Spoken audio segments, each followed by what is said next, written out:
With the warm weather and sun shining a little more lately, you may have noticed more birds chirping, making it a great time to head outdoors and explore our feathered friends.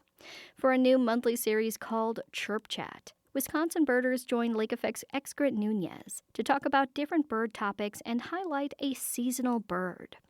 For this month's Chirp Chat, Excret is joined by the Director of Education Tom Finley and volunteer birder Donna Miller at the Schlitz Audubon Nature Center. They explore how to become a birder and how to start birding. I'm so excited to be speaking with you both for this first ever episode of Chirp Chat. And I thought it'd be nice to welcome listeners and introduce them to birding, or maybe reintroduce them to birding. So, Tom, I want to ask you first, what do the terms birding and birder mean? So we've always thought that birding here at Schlitz Audubon Nature Center is something that everyone can be involved with.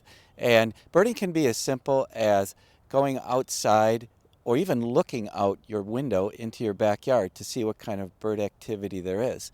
And birders are people who engage in that. Believe it or not, the conservative estimates for how many birders we have in the United States ranges from 20 to 40 million people who consider themselves birders and bird enthusiasts. So it's a very active community from coast to coast. Absolutely. That's a very interesting fact. Is there a difference between birding and bird watching, would you say? So it's a little bit of a matter of degree. So sometimes people consider themselves bird enthusiasts because when they go to pick up the mail or maybe they're shoveling their snow, they hear some birds, they see some birds, and they think, oh, I did a little bird watching. And then those that take the next step, maybe to start to identify some birds, maybe journal what they've seen or heard during the day, and even going as far as picking up a guidebook or some kind of special app that they could use that would help them continue to identify their birding skills and then continue to do that throughout their lives. Then they become birders and they're hooked, and that's a great thing. Yeah, no, I love that. It makes me think of maybe when you're bird watching, you're enjoying the birds that you see, and maybe when you're being a birder or birding, you're seeking them out a little more about Right, them. it's the next level. And why would you encourage someone to take up birding? One of the main reasons that birding itself is such a popular pastime in the United States is that anybody can do it. It doesn't matter what your educational background is. It doesn't matter where you live. In fact, it doesn't matter what your physical ability is or how long you've been birding. You can start at any age. We have kids right here from our nature school that are 3 years old and they're becoming really adept birders. But then I might meet someone in a program here who is well into their retirement time, and they're just starting to get to be interested in birding.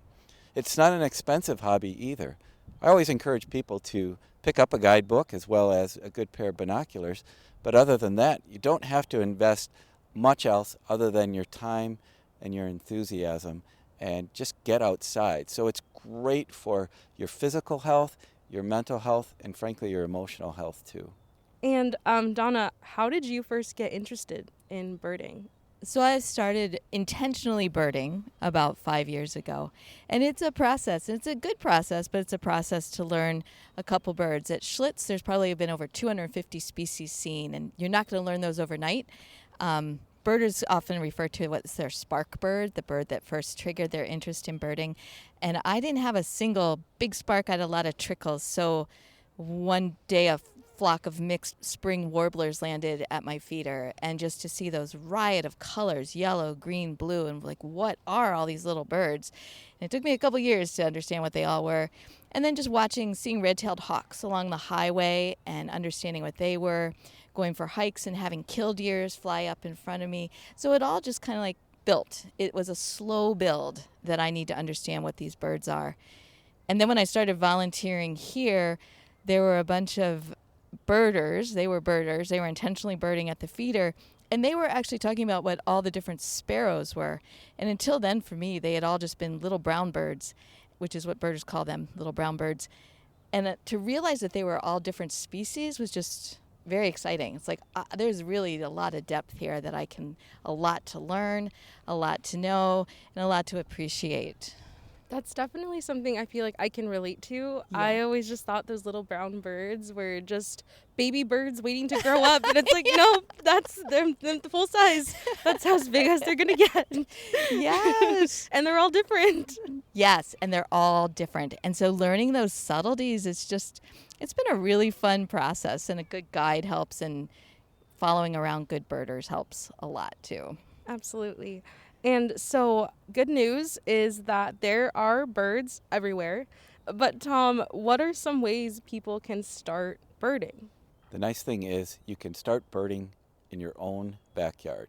You can look out your kitchen window and see what the birds are that are visiting your feeders, and then get outside in your local community. Take a walk down the street, go to your local park, and just start observing and listening, and then actively engage with local groups. The greater community around Milwaukee and southeastern Wisconsin has numerous birding organizations, and they're all welcoming to new people into birding. That's the great thing. Yes, there's a community that's established for so long, but they're very welcoming to new people as well.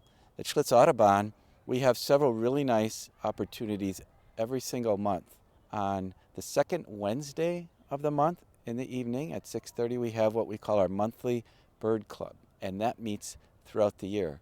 And that event will showcase birds of the season.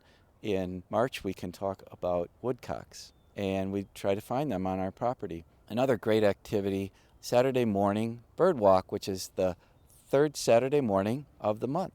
Not only is that a really great activity, it happens to be led by our colleague Donna Miller.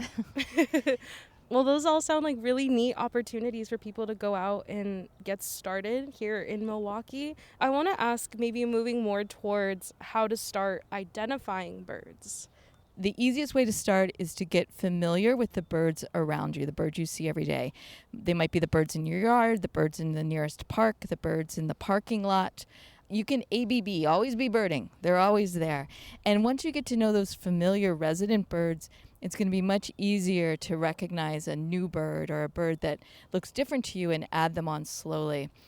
My goal when I started was, just 5 new birds a month in terms of identification, and it just slowly builds up, and it's fine. And in terms of identification, what they look like, think about size, where you find them. Are they on a pond or in a tree? What's their color? If you can observe a little behavior, and then sound. And the Merlin Sound ID app is a great way to get those songs in your head. Yeah, no, I love that. It's a great tool to recommend for new birders. Okay, so we went over some tips on how to get into it, but what are some things people shouldn't do when they're out on the field and hoping to spot a bird? I'm really glad that you asked that question, because there's an ethical way to engage with nature and wildlife, and birding is no exception. So we encourage people to act with reverence in nature and with quiet intention. So at Schlitz, we'll make sure that we stay on the trails. It's a non-consumptive activity, birding is. We can do it with our pair of binoculars, a phone, with our friends, and we don't have to trample off through the woods and the ponds and the prairies in order to engage with birds. In fact, the quieter we are, the more likely we are to have really great interactions with them. If we see the bird is nesting, we'll allow that to take place and not interfere with the bird's activities. And then that's a much richer experience, and quite frankly, it's a more natural experience. And we come away with a deeper appreciation of that animal's role in our environment. Absolutely. And I know a tip that I learned when I started birding was maybe someone's intention could be playing bird calls. Talk about that, Donna. It's tempting because if we play a bird call, birds establish territory and communicate with each other like, this is mine, back off, through calls and songs. And so playing a song or a call can be a way to flush a bird, to get a bird to come out of wherever it is so that we can see it. But that's also stressing the bird. Now the bird is reacting as if there's a competitor in the environment, and they're going to react differently and may endanger themselves or their nest or their mate by doing so. So I am not for playing bird calls to get birds to come out. And like Tom said, just showing some respect and some distance. I mean, how unsettling would it be if someone kept standing in your driveway looking at through your windows, right? It would not be comfortable, and it could throw off a bird's safe place, their nesting place, their feeding habitats, and actually really endanger them. And we don't want to do that. So by giving the birds the space, not drawing them out with fake bird calls or played bird calls, is going to let us protect what we enjoy. And so, what are some year-round birds in Milwaukee that might be fun and easy for beginners to keep their eye out and start identifying? There are several you can see in your backyard, in your local park, and your favorite nature center. And they're hopefully ones that we can all identify with. And if you haven't identified with them, they're great spark birds, ways to get introduced to birding. Certainly the American robin is a wonderful one. A lot of people don't realize they're a non-migratory flock. Sometimes we think that they all go away for the winter, but there are plenty that stay around this area. So that's a one we can all identify with because we usually hear them about 4:30 in the morning with their beautiful thrush voices. And for me personally, the northern cardinal is one that sparked my interest in birding many, many years ago, and that's another year-round bird. It brings color, it brings enthusiasm to the winter landscape, and literally and physically makes you feel better when you see and you hear that gorgeous bird. Thank you for sharing that. I know that the Schlitz Audubon Nature Center is a great place to become familiar with birds, but what are some other great spots in and around Milwaukee to find birds? One of my favorite places is to head down to Lake Park in Shorewood. It's got gorgeous ravines. It's very accessible, and that too is right along Lake Michigan. So you can enjoy the wooded, forested ravines and, of course, the lake. That's a great park for so many people to get to. It's a Milwaukee County park, and they have a wonderful warbler migration in spring and then birds throughout the entire year. So check out Lake Park.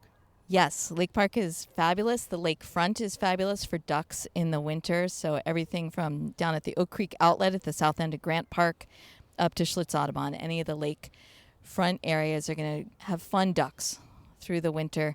Anything along the river as well, so along the Milwaukee River or the Menominee River down in the Menominee Valley. I really enjoyed downtown Wauwatosa. It's the Menominee River Parkway is fantastic. You've got Hart Park, and there's a beautiful green environmental corridor all throughout that fairly large metropolitan area, but it's a birding hotspot. And again, it's very accessible to people. Yeah, absolutely. So at the end of every Chirp Chat, I'd love for guests to shine a spotlight on a bird for the month. Donna, what's a bird you'd like to highlight this month? So in February, it's hard not to talk about ducks. And I'm going to go with the bufflehead, which is an adorable little duck with a big head. And it's called the bufflehead. And I like to think of it as having a big white ball on the back of its head because its head is very round, disproportionately large. And they like the rough water, so we'll see them on Lake Michigan just bouncing around in front of schools of red-breasted mergansers or golden eyes, and they're just really fun birds to see. If there's a bird that I would love to highlight right now at this time of year, it's one you might even hear in the background, the black-capped chickadee. It is a year-round bird, but right now they're really singing. They're all around the Nature Center and our local communities. Working back with what Donna said a few moments ago on how we see this bird and can identify it with 4 diagnostic characteristics. Its size. It's a small bird, kind of plump, but its head is somewhat large with a very small bill. The color pattern. It's not just a black cap, but it has a black throat. It has buffy sides and a gray tail, and it's got many colors that you might not otherwise notice. Then there's the habitat. It's found in fields, in forests, in urban woodlands, and in your backyard. In other words, you can find the black-capped chickadee everywhere.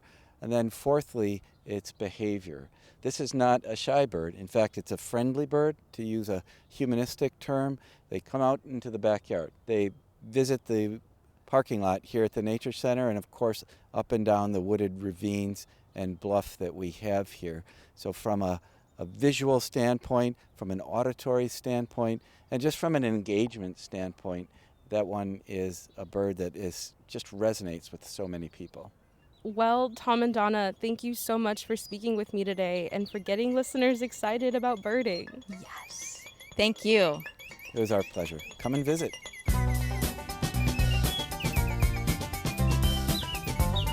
Tom Finley is the Director of Education at the Schlitz Audubon Nature Center, and Donna Miller is a volunteer birder there. They joined Lake Effect's Excret Nunez for a new monthly series we call Chirp Chat. You can find this conversation and learn more about birding at WUWM.com.